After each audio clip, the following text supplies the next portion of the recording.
Pastor Eliseo. Apocalipsis, capítulo 2. Clase 47. Apocalipsis, capítulo 2, versículo 19. Yo conozco tus obras, y amor, y fe, y servicio, y tu paciencia, y que tus obras postreras son más que las primeras. Yo conozco tus obras. El Señor continúa su redacción para el ángel de Tiatira, procediendo de la misma manera que lo hizo con las iglesias antes mencionadas. Le dice: yo conozco tus obras, y tu amor, y tu fe, y tu servicio, y tu paciencia, y que tus obras postreras son más que las primeras. La primera cualidad que revela es el amor, que es fundamental para que las obras tengan el sello de la presencia de Dios en el corazón. Sabía que amar era una prioridad para obrar de manera justa y poder emitir un juicio correcto, ya que el amor no hace nada indebido. Primera de Corintios, capítulo 13, versículos 4 al 7. El amor es sufrido, es benigno, el amor no tiene envidia, el amor no es jactancioso, no se envanece, no hace nada indebido, no busca lo suyo, no se irrita, no guarda rencor, no se goza de la injusticia, mas se goza de la verdad. Todo lo sufre, todo lo cree, todo lo espera, todo lo soporta. En la carta a Tiatira, cuando el Señor va a describir las características del ángel que la lidera, utiliza constantemente la letra I antes de nombrar la cualidad que lo identifica, para darle más énfasis a lo que va a expresar.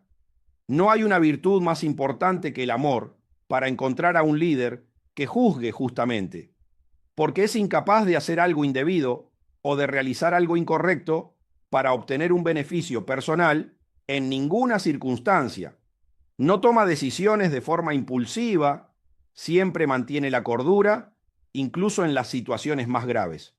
No disfruta de las injusticias, sino que se alegra con el justo juicio y se regocija cuando la verdad prevalece.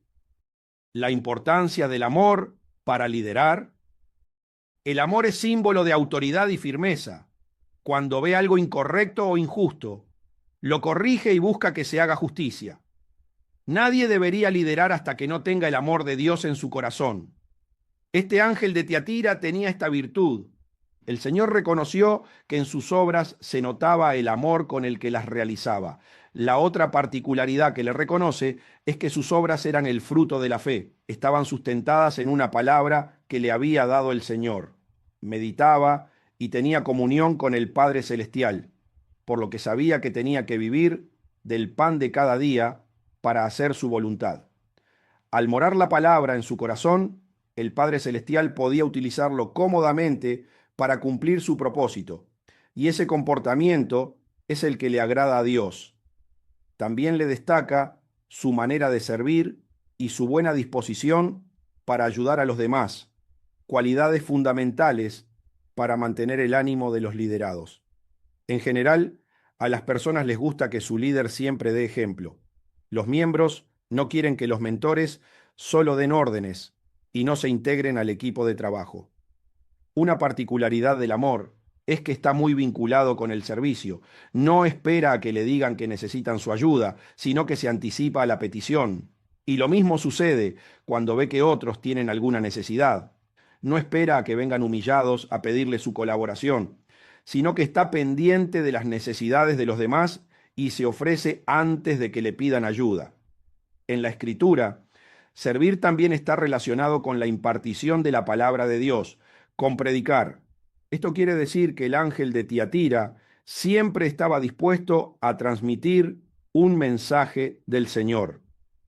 Marcos, capítulo 10, versículos 43 al 45.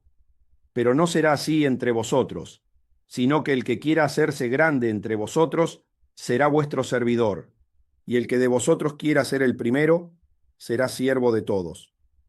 Porque el Hijo del Hombre no vino para ser servido, sino para servir, y para dar su vida en rescate por muchos.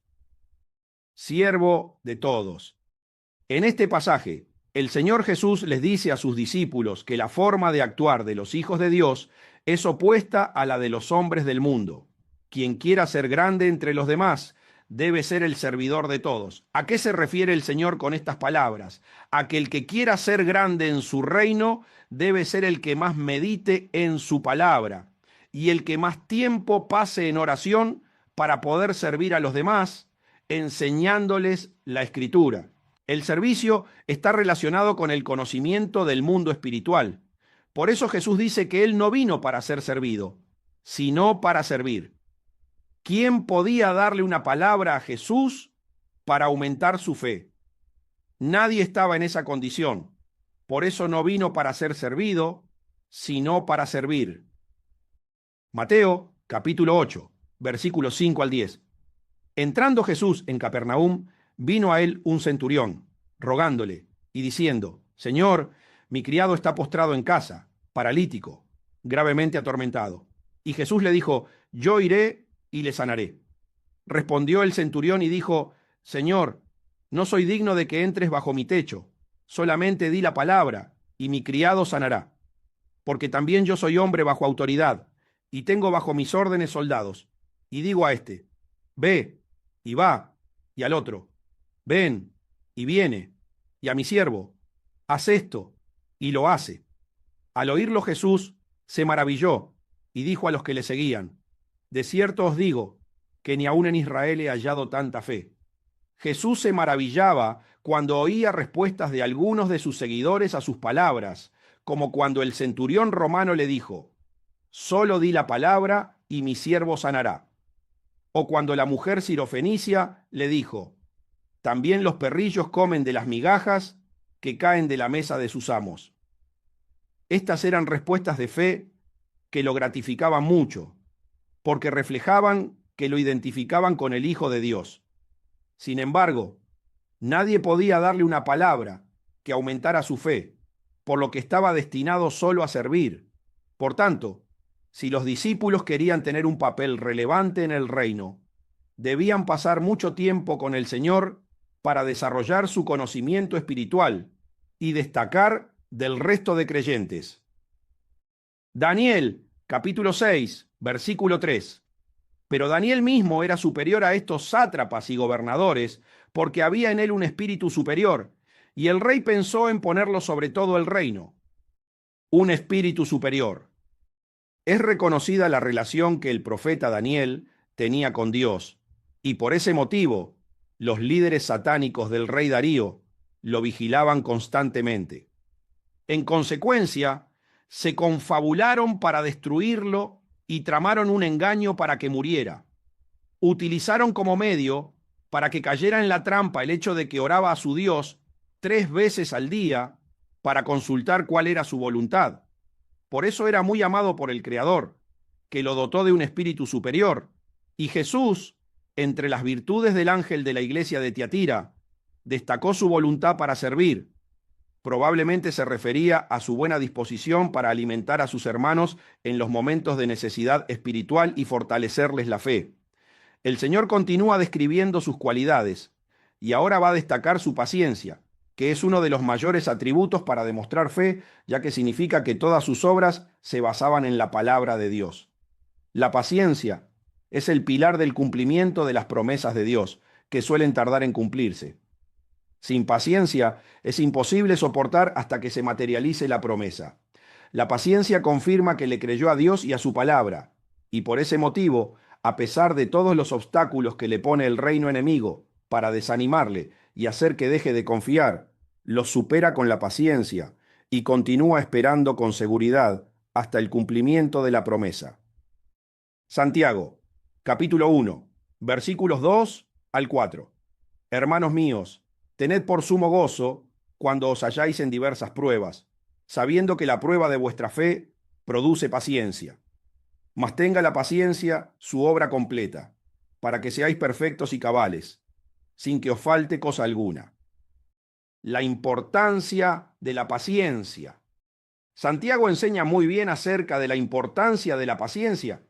Les dice a sus hermanos que tengan sumo gozo cuando se hallen en diferentes pruebas, porque cada prueba es la representación de una nueva palabra de Dios revelada en el corazón. Eso significa que el diablo se va a poner en acción con la intención de frustrar su cumplimiento.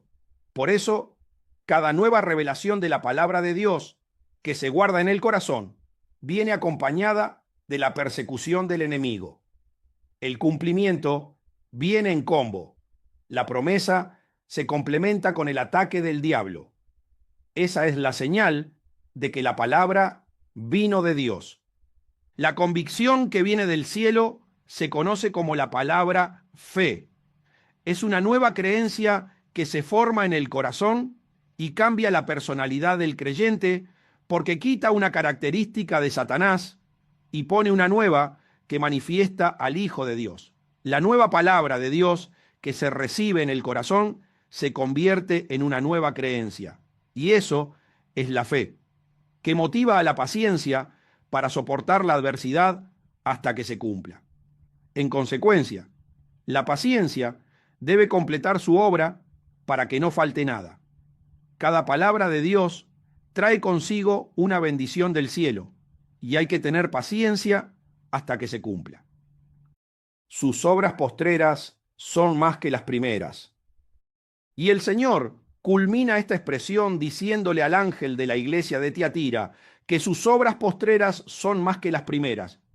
Y esto debe ser lo normal en la vida de un creyente verdadero. Sus obras postreras deben ser mayores que las primeras, porque a medida que crece espiritualmente, la capacidad de acción del diablo disminuye hasta tenerlo completamente sometido. Proverbios capítulo 4, versículo 18.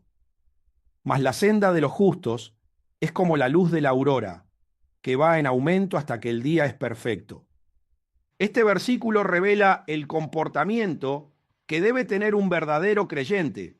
Su vida debe manifestar un crecimiento espiritual constante que se reflejará en sus palabras y acciones.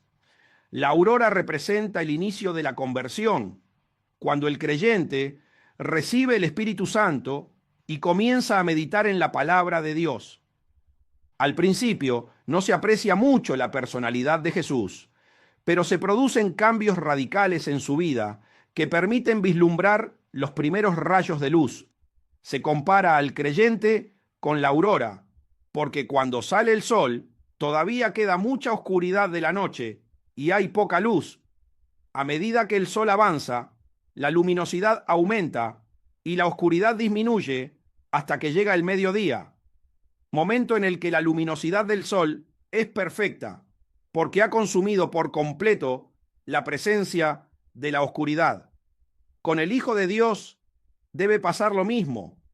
A medida que avanza en el conocimiento de la palabra, la obra de las tinieblas disminuye hasta que logra alcanzar espiritualmente la estatura de Jesucristo y desaparece de su vida toda presencia del diablo. Cada nueva palabra que se le revela al creyente en el corazón representa un mayor poder para iluminar a los que están en tinieblas. Su vida refleja cada vez más la presencia del Señor. Mateo, capítulo 5, versículo 14. Vosotros sois la luz del mundo. Una ciudad asentada sobre un monte no se puede esconder. La meditación de la palabra hace que el creyente se vuelva cada vez más santo y puro, y que refleje más la personalidad del Hijo de Dios. Por ese motivo, cuanto más medita, mayor es su espectro de evangelización, ya que cada nueva palabra que se le revela le otorga un mayor conocimiento espiritual para ayudar a quienes están esclavizados por el reino de las tinieblas. El comportamiento del ángel de la iglesia de Tiatira era destacado porque había seguido el proceso para lograr el cambio correcto que permite manifestar las obras del Padre Celestial, y eso gratifica el corazón del Hijo de Dios.